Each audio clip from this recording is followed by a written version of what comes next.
ఒక interview prepare అయ్యే ముందు మనం ఏం ప్రిపేర్ అవ్వాలి? టెక్నికల్ ప్రిపేర్ అవ్వాలా? ఆర్ వాళ్ళు ఇచ్చిన జాబ్ డిస్క్రిప్షన్ ప్రిపేర్ అవ్వాలా? నేను చెప్పే ఈ టిప్స్ అయితే మీ నెక్స్ట్ ఇంటర్వ్యూకి కంపల్సరీ హెల్ప్ అయితాయి. మిస్ అవ్వకుండా ఉండాలంటే ఈ వీడియో సేవ్ చేసుకోండి. నంబర్ 1, ఫస్ట్ మన ప్రొఫైల్‌ని జాబ్ డిస్క్రిప్షన్ తగ్గట్టు అప్డేట్ చేసుకోవాలి. కొన్ని సార్లు ఏమవుతదంటే ఆ జాబ్ డిస్క్రిప్షన్‌లో ఉన్న స్కిల్‌తో పాటు మనకి ఇంకా వేరే స్కిల్స్ చాలా ఉంటాయి. సో ఆ స్కిల్స్ అన్ని పెట్టి ఈ యాక్చువల్ జాబ్ డిస్క్రిప్షన్‌లో ఉన్న స్కిల్ ఏమైతదంటే అది కనపడకుండా పోతది. సో అట్లా ఉండకుండా ఏం చేయాలంటే ఫస్ట్ మనం జాబ్ డిస్క్రిప్షన్‌లో ఏదైతే స్కిల్ ఉందో ఆ స్కిల్స్ ని బాగా హైలైట్ చేయాలి ప్రొఫైల్లో. నంబర్ 2, ఆ జాబ్ డిస్క్రిప్షన్ తీసుకొని దాన్ని మనం చాట్‌జీపీటీకి ఇస్తే క్వెషన్స్ అన్ని ప్రిపేర్ చేసి దానికి తగ్గట్టుగా ఆన్సర్స్ ఇస్తది. సో ఆ ఆన్సర్స్ అన్ని ప్రిపేర్ అవ్వాలి ఫస్ట్. నంబర్ 3, నీకు ఇంటర్వ్యూ షెడ్యూల్ అయినప్పుడు ఆ ఇంటర్వ్యూ ఇన్వైట్‌లో నీకు ఎవరైతే ఇంటర్వ్యూ తీసుకుంటున్నారో వాళ్ళ నేమ్స్ కానీ, ఈమెయిల్ ఐడీస్ కానీ దాంట్లో ఉంటాయి. సో వాటిని తీసుకొని నువ్వు లింక్డ్ఇన్‌లో సెర్చ్ చేస్తే వాళ్ళ ప్రొఫైల్ వస్తది. ఆ ఇంటర్వ్యూ ప్యానెల్‌లో ఉన్న వాళ్ళ స్కిల్ సెట్ చూస్తే వాళ్ళు ఎట్లాంటి క్వెషన్స్ అడిగే ఛాన్స్ ఉందో నీకు అర్థమవుతది. కొన్నిసార్లు ఏమవుతదంటే మనం స్కిల్‌లో చాలా స్ట్రాంగ్ ఉంటాం టెక్నికల్‌గా. బట్ అవతల వాళ్ళు అడిగే క్వెషన్‌లేమో నాన్ రిలేటెడ్ ఉంటాయి.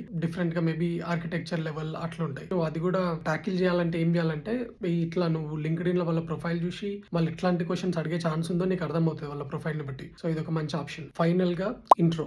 సో ఇంటర్వ్యూకి ఇంట్రో ఎంత ఇంపార్టెంట్ అంటే బేస్డ్ ఆన్ నీ ఇంట్రడక్షనే వాళ్ళకి నీ మీద ఒక ఒపీనియన్ వస్తది. సో మన ఇంట్రడక్షన్ చాలా స్ట్రాంగ్ ఇవ్వాలి. మనం ఏదైతే సబ్జెక్ట్‌లో ఏదైతే టెక్నాలజీలో స్ట్రాంగ్ ఉన్నామో దాన్ని బాగా హైలైట్ చేసి చెప్పాలి. ఎందుకంటే ఎప్పుడైతే మనం ఒక టాపిక్ ని బాగా హైలైట్ చేస్తామో ఆ ఇంటర్వ్యూ తీసుకునే వాళ్ళకి అనిపిస్తది ఓకే నేను దీని మీద క్వశ్చన్లు అడగొచ్చు అని చెప్పి. సో మనం ఇండైరెక్ట్ గా వాళ్ళకే చెప్తున్నాం ఓకే నాకు ఈ టాపిక్ మీద క్వశ్చన్లు అడుగు అని చెప్పి. సో ఇంట్రో అనేది చాలా ఇంపార్టెంట్. అన్నింటికంటే ఇంపార్టెంట్ ఏంటంటే కాన్ఫిడెన్స్. మనం ఇంటర్వ్యూకి ప్రిపేర్ అయ్యే ముందు చాలా కాన్ఫిడెంట్ గా ఉండాలి. అండ్ మనకి ఇన్ కేస్ ఏదైనా రాకపోయినా కూడా పర్లేదు, అందరికి అన్ని రావాలని లేదు. మనకి ఏదైతే టాపిక్ వచ్చో ఆ టాపిక్ మంచిగా ప్రిపేర్ అయ్యి ఆ టాపిక్స్ మీద కాన్ఫిడెంట్ గా ఉండాలి. సో ఇంటర్వ్యూకి వెళ్లే ముందు ఎప్పుడు నర్వస్ కావద్దు. సో నేను ఇంటర్వ్యూ తీసుకున్నప్పుడు ఏం చూస్తా అంటే ఫస్ట్ ఆఫ్ ఆల్ అవతల వ్యక్తి ఎంత కాన్ఫిడెంట్ గా ఉన్నాడు, ఆయన ఇంట్రో ఎట్లుంది, మనకి ఆయన ఇంట్రోలోనే ఆల్మోస్ట్ మనకు అర్థమైపోతుంది క్యాండిడేట్ ఎట్లా అంటాడు అని చెప్పి. సో మీరు ఇంట్రో మీద ఫోకస్ చేయాలి. ఇంటర్వ్యూ కోసం ప్రిపేర్ అవుతున్న మీ ఫ్రెండ్స్ కి ఈ రీల్ ని షేర్ చేయండి.